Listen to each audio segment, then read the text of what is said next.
For step 3, we compute the test statistic. So the test statistic for the one sample z-test is simply given by the sample mean minus the claimed value of the population mean with reference to the null hypothesis, divided by the standard error, where the standard error is the same as before. It's sigma divided by the square root of lowercase n.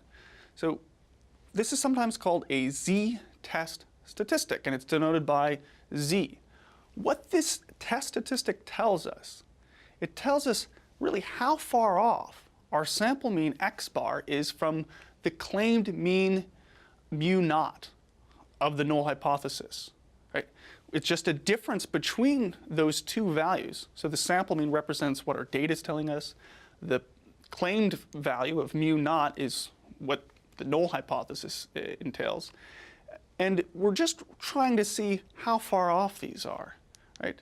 The key point here is that the more extreme the test statistic, either really positive or really negative, the more inconsistent the data is with our null hypothesis. And when we have an inconsistency between our data and our null hypothesis, we can reject the null hypothesis. And we reject that null hypothesis based on whatever we set alpha to, right? Because alpha affects our interpretation of p-values. It affects what critical value we use by which we compare the z-test statistic.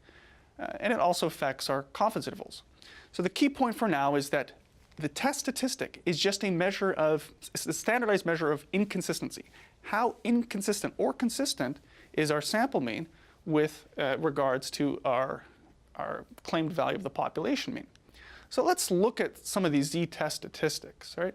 Again, the z-test statistic, it's really just telling us how many standard deviations our sample mean is above or below the claimed population mean on the sampling distribution.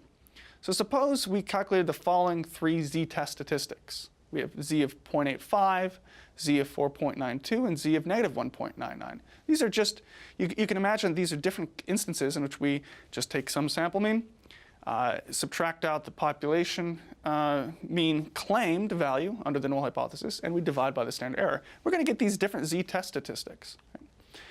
Now, it's important just to kind of look at what's going on with the z-test statistics. Let's visualize these.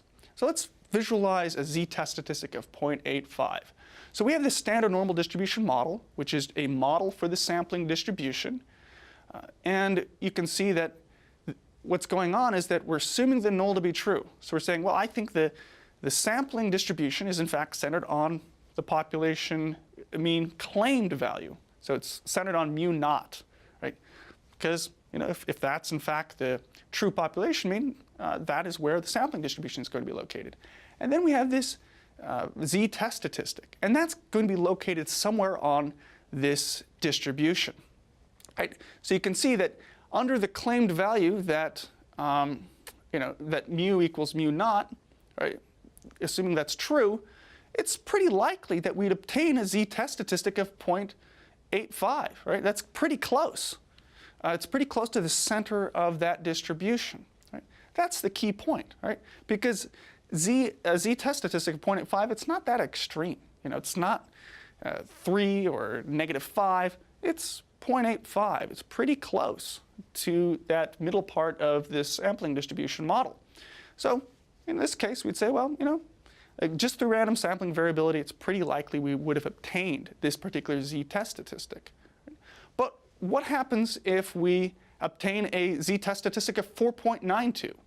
Well, again, we assume the null to be true. So we say, okay, well, we assume that the sampling distribution is centered on mu naught. Right? And when we do that and we get a z-test statistic of 4.92, right, it's very unlikely that we would have obtained that z-test statistic under the assumption that the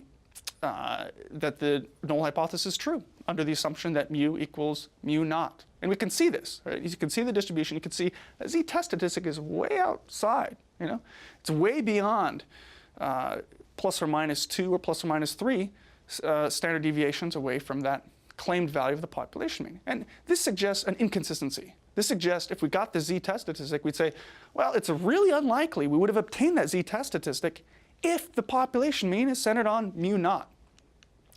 We also can visualize a z-test statistic of negative 1.99. And here we see that, okay, we assume the sampling distribution is centered on mu naught. And then based on our data and the difference between the value of mu naught and our data, we get this z-test statistic of negative 1.99. What this tells us is that it's relatively unlikely. Maybe there's some chance, but it's relatively unlikely we would have actually obtained the z-test statistic of negative 1.99 under the assumption that the population mean is in fact mu naught, or to put it another way, under the assumption that the sampling distribution is centered on mu naught. So the key point here is the z-test statistic is just a measure of how inconsistent or consistent our data is with the claimed value of the population mean. To put it another way, it tells us, do we think that these values are inconsistent or not? Are they really that different? And you can see that some z-test statistics are more likely, some are less likely. In general, the larger the absolute value of our z-test statistic, the farther it lies from mu naught, right, where we assume the sampling distribution to be located. And thus it is less likely that we would obtain the test statistic just due to random sampling variability. So here we can see that a z-test statistic of 0.85, right, that's somewhat unlikely, but it's somewhat unlikely, but it's, for the purposes of inferential statistics, it's possible, right? The probability of getting a more extreme test statistic than of 0.85 is 0.198 roughly, or about 0.2, which is pretty common. If we have a z-test statistic of negative 1.99, that's rather unlikely. The probability of getting a test statistic more negative, more extreme than negative 1.99 is 0.0233. Right? That's pretty unlikely. If we get a z-test statistic of 4.92, that's really unlikely, because the probability of getting a more extreme, a more positive z-test statistic than 4.92, it's almost zero within rounding error. So the key point is that the more extreme, meaning the more positive or negative the z-test statistic, then the more inconsistent our data is with that claimed value under the null hypothesis, the claimed value of the population mean, which we denote by mu naught.